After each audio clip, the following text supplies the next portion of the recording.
सभी हरि भक्तों को जय श्री हरि। विष्णु पुराण की श्रृंखला में आज हम लेकर आए हैं विष्णु पुराण के प्रथम अंश का अध्याय 2। उसके पूर्व संपूर्ण विष्णु पुराण के जो सभी अध्याय हैं उसके बारे में जान लेते हैं।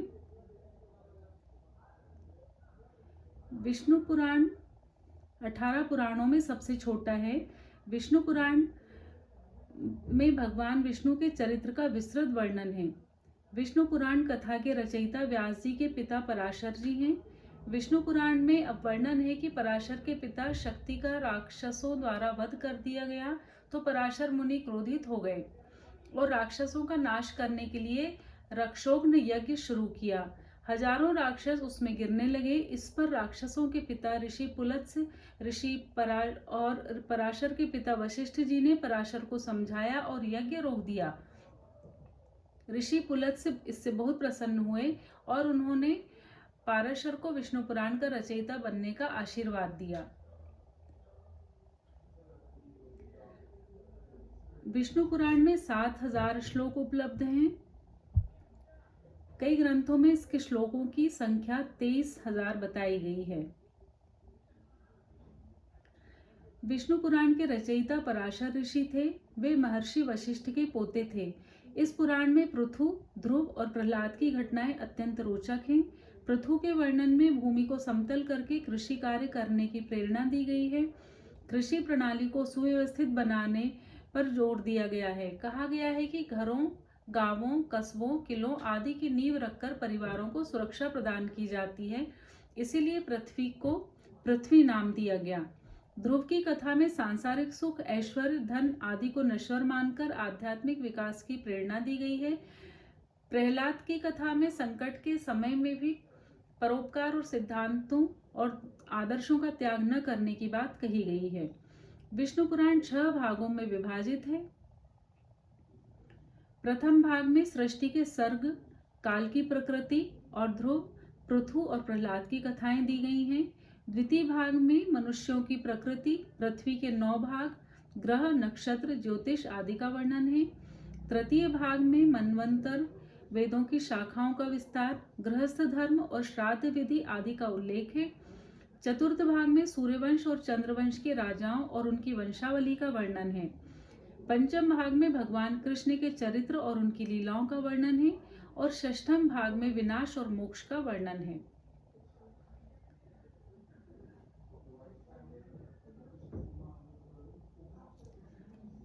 संपूर्ण विष्णु पुराण के प्रथम अंश का आज दूसरा अध्याय हम लेकर आए हैं।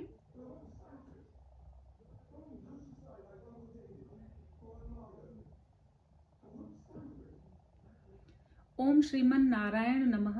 नारायणं नमस्कृत्य नरं चैव नरोत्तमं देवी सरस्वती व्याप्तं ततो जय मुदीरयेत्। श्री विष्णु पुराण प्रथम अंश दूसरा अध्याय। 24 तत्वों के विचार के साथ जगत के उत्पत्ति क्रम का वर्णन और विष्णु जी की महिमा। श्री पराशर जी बोले, हे ब्रह्मा, विष्णु और शंकर रूप से जगत की उत्पत्ति, स्थिति और संहार के कारण है तथा अपने भक्तों को संसार सागर से तारने वाले हैं। उन विकार रहित शुद्ध अविनाशी परमात्मा सर्वदा एक रस सर्वविजयी भगवान वासुदेव विष्णु को नमस्कार है, जो एक होकर भी नाना रूप वाले हैं, सूक्ष्ममय हैं और स्थूलमय हैं, अव्यक्त कारण एवं व्यक्त कार्य रूप हैं तथा अपने अनन्य भक्तों की मुक्ति के कारण हैं। उन श्री विष्णु भगवान को नमस्कार है, जो विश्व रूप प्रभु, विश्व की उत्पत्ति, स्थिति और संहार के मूल कारण हैं। उन परमात्मा विष्णु भगवान को नमस्कार है, जो विश्व के अधिष्ठान हैं, अति सूक्ष्म से भी सूक्ष्म हैं, सर्व प्राणियों में स्थित पुरुषोत्तम और अविनाशी हैं, जो परमार्थतः वास्तव में अति निर्मल ज्ञान स्वरूप हैं, किंतु अज्ञानवश नाना पदार्थ रूप से प्रतीत होते हैं तथा जो काल स्वरूप से जगत की उत्पत्ति और स्थिति में समर्थ एवं उनका संहार करने वाले हैं। उन जगदीश्वर, अजन्मा, अक्षय और अव्यय भगवान विष्णु को प्रणाम करके तुम्हें वह सारा प्रसंग क्रमशः सुनाता हूँ, जो दक्ष आदि मुनि श्रेष्ठों के पूछने पर पितामह भगवान ब्रह्मा जी ने उनसे कहा था। यह प्रसंग दक्ष आदि मुनियों ने नर्मदा तट पर राजा पुरुकुत्स को सुनाया था तथा पुरुकुत्स ने सारस्वत से और सारस्वत ने मुझसे कहा था, जो पर से भी परे परम श्रेष्ठ अंतरात्मा में स्थित परमात्मा रूप वर्ण नाम और विशेषण आदि से रहित है, जिसमें जन्म वृद्धि परिणाम क्षय और नाश इन छहों विकारों का सर्वथा अभाव है, जिसको सदा केवल है इतना ही कह सकते हैं, तथा जिनके लिए यह प्रसिद्ध है कि वे सर्वत्र हैं और उनमें समस्त विश्व बसा हुआ है। इसलिए हे विद्वान, जिसको वासुदेव कहते हैं वही नित्य अजन्मा अक्षय अव्यय एक रस और हे गुणों के अभाव के कारण निर्मल परम ब्रह्म है। वही इन सब व्यक्त कार्य और अव्यक्त कारण जगत के रूप से तथा इसके साक्षी पुरुष और महाकारण काल के रूप से स्थित है। हे द्विज, परब्रह्म का प्रथम रूप पुरुष है। अव्यक्त प्रकृति और व्यक्त महदादि उसके अन्य रूप हैं तथा सबको क्षोभित करने वाला होने से काल उसका परम रूप है। इस प्रकार जो प्रधान पुरुष व्यक्त और काल इन चारों से परे हैं तथा जिसे पंडित जन ही देख पाते हैं, वही भगवान विष्णु का परम पद है। प्रधान पुरुष व्यक्त और काल ये भगवान विष्णु के रूप पृथक पृथक संसार की उत्पत्ति पालन और संहार के प्रकाश तथा उत्पादन में कारण हैं। भगवान विष्णु जो व्यक्त अव्यक्त पुरुष और काल रूप से स्थित होते हैं, उसे उनकी बालव्रत क्रीड़ा ही समझो। उनमें से जो अव्यक्त कारण को जो सद्रूप कारण शक्ति विशिष्ट और नित्य सदा एक रस हैं, श्रेष्ठ मुनिजन प्रधान तथा सूक्ष्म प्रकृति कहते हैं। वह क्षय रहित हैं, उनका कोई अन्य आधार भी नहीं है तथा अप्रमेय अजर निश्चल शब्द स्पर्शादि शून्य और रूपादि रहित हैं। वह त्रिगुणमय और जगत का कारण है तथा स्वयं अनादि एवं उत्पत्ति और लय से रहित हैं। यह संपूर्ण प्रपंच प्रलय काल से लेकर सृष्टि के आदि काल तक इसी से व्याप्त था। हे विद्वन, श्रुति के मर्म को जानने वाले श्रुति परायण ब्रह्मवेत्ता महात्मागण इसी अर्थ को लक्ष्य करके प्रधान के प्रतिपादक तथा श्लोक को कहा करते हैं। नाहो न रात्रिर्न नभो न भूमिर्न शीतमो ज्योतिर्भूत्य नान्यत श्रोतादि बुद्धयानुपलभ्यमेकं प्राधानिकं ब्रह्म पुमांस्तदासीत। उस समय प्रलय काल में न दिन था न रात्रि थी, न आकाश था न पृथ्वी थी, न अंधकार था न प्रकाश था और न इनके अतिरिक्त कुछ और ही था। बस एक श्रोतादि इंद्रियों और बुद्धि आदि का अविषय एक प्रधान ब्रह्म और पुरुष ही था। हे विप्र, विष्णु के परम उपाधि रहित स्वरूप से प्रधान और पुरुष ये दो रूप हुए। उसी विष्णु के जिस अन्य रूप के द्वारा वे दोनों सृष्टि और प्रलय काल में संयुक्त और वियुक्त होते हैं, उस रूपांतर का नाम ही काल है। बीते हुए प्रलय काल में यह व्यक्त प्रपंच प्रकृति में लीन था, इसीलिए प्रपंच के इस प्रलय को प्राकृत प्रलय कहते हैं। हे द्विज, काल रूप भगवान अनादि हैं, इनका अंत नहीं है, इसीलिए संसार की उत्पत्ति स्थिति और प्रलय भी कभी नहीं कह सकते, वे प्रवाह रूप से निरंतर होते रहते हैं। हे मैत्रेय, प्रलय काल में प्रधान प्रकृति के साम्यावस्था में स्थित हो जाने पर और पुरुष के प्रकृति से पृथक स्थित हो जाने पर विष्णु भगवान का काल रूप प्रवृत्त होता है। तदनंतर सर्गकाल उपस्थित होने पर उन परब्रह्म परमात्मा विश्वरूप सर्वव्यापी सर्वभूतेश्वर सर्वात्मा परमेश्वर ने अपनी इच्छा से क्षोभित किया। जिस प्रकार क्रियाशील न होने पर भी गंध अपनी सन्निधि मात्र से ही मन को क्षुभित कर देता है, उसी प्रकार परमेश्वर अपनी सन्निधि मात्र से ही प्रधान और पुरुष को प्रेरित करते हैं। हे ब्रह्मन, वह पुरुषोत्तम ही इनको क्षोभित करने वाले हैं और वे ही क्षुब्ध होते हैं तथा संकोच साम्य और विकास क्षोभयुक्त प्रधान रूप से भी वे ही स्थित हैं। ब्रह्मादि समस्त ईश्वरों के ईश्वर ने विष्णु ही समष्टि व्यष्टि रूप ब्रह्मादि जीव रूप तथा महतत्व रूप से स्थित हैं। हे द्विजश्रेष्ठ, सर्गकाल के प्राप्त होने पर गुणों की साम्यावस्था रूप प्रधान जब विष्णु के क्षेत्रज्ञ रूप से अधिष्ठित हुआ तो उससे महत्तत्व की उत्पत्ति हुई। उत्पन्न हुए महान को प्रधान तत्व ने आवृत किया। महत्तत्व सात्विक, राजस और तामस भेद से 3 प्रकार का है, किंतु जिस प्रकार बीज छिलके से संभाव से ढका रहता है, वैसे ही त्रिविध महतत्व से ही वैकारिक, सात्विक, तेजस यानी राजस और तामस भूतानी 3 प्रकार का अहंकार उत्पन्न हुआ।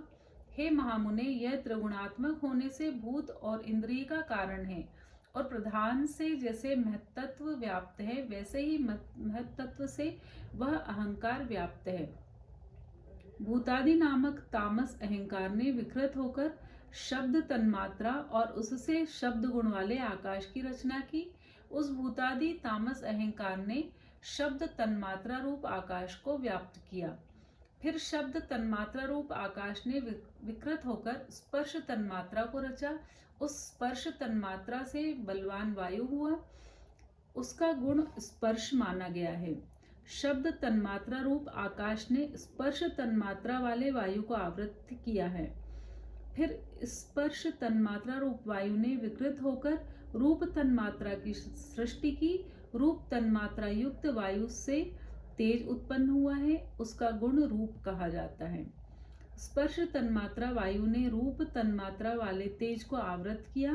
फिर रूप तन्मात्रा मय तेज ने भी विकृत होकर रस तन्मात्रा की रचना की।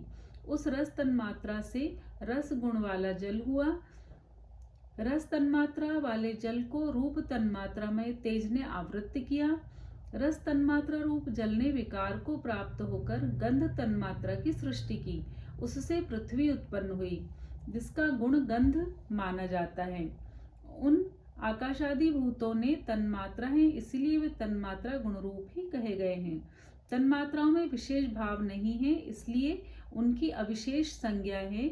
वे अविशेष तन्मात्राएं शांत, घोर अथवा मूढ़ नहीं हैं, अर्थात उनका सुख दुख या मोह रूप से अनुभव नहीं हो सकता। इस प्रकार तामस अहंकार से यह भूत तन्मात्रा रूप सर्ग हुआ है। 10 इंद्रियां तेजस अर्थात राजस अहंकार से और उनके अधिष्ठाता देवता वैकारिक अर्थात सात्विक अहंकार से उत्पन्न हुए कहे जाते हैं। इस प्रकार इंद्रियों के अधिष्ठाता 10 देवता और 11वां मन वैकारिक सात्विक हैं। हे द्विज, त्वक, चक्षु, नासिका, जिह्वा और श्रोत्र ये पांचों बुद्धि की सहायता से शब्दादि विषयों को ग्रहण करने वाली 5 ज्ञानेंद्रियां हैं। हे मैत्रेय, पायु अर्थात गुदा, उपरथ अर्थात लिंग, हस्त, पाद और वाक ये 5 कर्मेंद्रियां हैं। इनके कर्म मूल मूत्र का त्याग, शिल्प, गति और वचन बतलाए गए हैं। आकाश, वायु, तेज, जल और पृथ्वी ये पांचों भूत उत्तरोत्तर क्रमशः शब्द, स्पर्श आदि 5 गुणों से युक्त हैं। ये पांचों भूत शांत, घोर और मूढ़ हैं, अर्थात सुख, दुख और मोह युक्त हैं, अतः ये विशेष कहलाते हैं। इन भूतों में पृथक पृथक नाना शक्तियां हैं, अतः वे परस्पर पूर्णतया मिले बिना संसार की रचना नहीं कर सके। इसलिए एक दूसरे के आश्रय रहने वाले और एक ही संघात की उत्पत्ति से लक्ष्य वाले महतत्व से लेकर विशेष पर्यंत प्रकृति के इन सभी विकारों ने पुरुष से अधिष्ठित होने के कारण परस्पर मिलकर सर्वथा एक होकर प्रधान तत्व अनुग्रह से अंड की उत्पत्ति की। हे महाबुद्धे, जल के बुलबुले के समान क्रमशः भूतों से बढ़ा हुआ वह गोलाकार और जल पर स्थित महान अंड ब्रह्म हिरण्यगर्भ रूप विष्णु का अति उत्तम प्राकृत आधार हुआ। उसमें वे अव्यक्त स्वरूप जगतपति विष्णु व्यक्त हिरण्यगर्भ रूप से स्वयं ही विराजमान हुए। उन महात्मा हिरण्यगर्भ का सुमेरु उल्ब अर्थात गर्भ को ढकने वाली झिल्ली, अन्य पर्वत जरायु अर्थात गर्भाशय तथा समुद्र गर्भाशयस्थ था रस था। हे विप्र, उस अंड में ही पर्वत और द्विपादी के सहित समुद्र, ग्रह गण से सहित संपूर्ण लोक तथा देव, असुर और मनुष्य आदि विविध प्राणी वर्ग प्रकट हुए। वह अंड पूर्व की अपेक्षा 10 गुण अधिक जल, अग्नि, वायु, आकाश और भूतादि अर्थात तामस अहंकार से आवृत्त है तथा भूतादि महतत्व घिरा हुआ है और इन सब के सहित वह महतत्व भी अव्यक्त प्रधान से आवृत है। इस प्रकार जैसे नारियल के फल का भीतरी बीज बाहर से कितने ही छिलकों से ढका रहता है, वैसे ही यह अंड इन 7 प्राकृत आवरणों से घिरा हुआ है। उसमें स्थित हुए स्वयं विश्वेश्वर भगवान विष्णु ब्रह्मा होकर रजोगुण का आश्रय लेकर इस संसार की रचना में प्रवृत्त होते हैं तथा रचना हो जाने पर सत्वगुण विशिष्ट अतुल पराक्रमी भगवान विष्णु उसका कल्पांत पर्यंत युग युग में पालन करते हैं। हे मैत्रेय, फिर कल्प का अंत होने पर अति दारुण तमह प्रधान रुद्र रूप धारण कर वे जनार्दन विष्णु ही समस्त भूतों का भक्षण कर लेते हैं। इस प्रकार समस्त भूतों का भक्षण कर संसार को जलमय करके वे परमेश्वर शेष शैया पर शयन करते हैं। वह एक ही भगवान जनार्दन जगत की सृष्टि, स्थिति और संहार के लिए ब्रह्मा, विष्णु और शिव इन 3 संज्ञाओं को धारण करते हैं। वे प्रभु विष्णु सृष्टा ब्रह्मा होकर अपनी ही सृष्टि करते हैं, पालक विष्णु होकर पाल्य रूप अपना ही पालन करते हैं और अंत में स्वयं ही संहारक शिव तथा स्वयं ही उपसहत लीन होते हैं। पृथ्वी, जल, तेज, वायु और आकाश तथा समस्त इंद्रियां और अंतःकरण आदि जितना जगत है सब पुरुष रूप है, क्योंकि वह अव्यय विष्णु ही विश्वरूप और सब भूतों के अंतरात्मा है। इसलिए ब्रह्मादि प्राणियों में स्थित सर्गादिक भी उन्हीं के उपकारक हैं। वे सर्व स्वरूप श्रेष्ठ, वरदायक और वरेण्य प्रार्थना के योग्य भगवान विष्णु ही ब्रह्मा आदि अवस्थाओं द्वारा रचने वाले हैं। वे ही रचे जाते हैं, वे ही पालते हैं, वे ही पालित होते हैं तथा वे ही संहार करते हैं और स्वयं ही संहृत होते हैं। इति श्री विष्णु पुराणे प्रथमेशे द्वितीयोऽध्यायः। जय श्री हरि।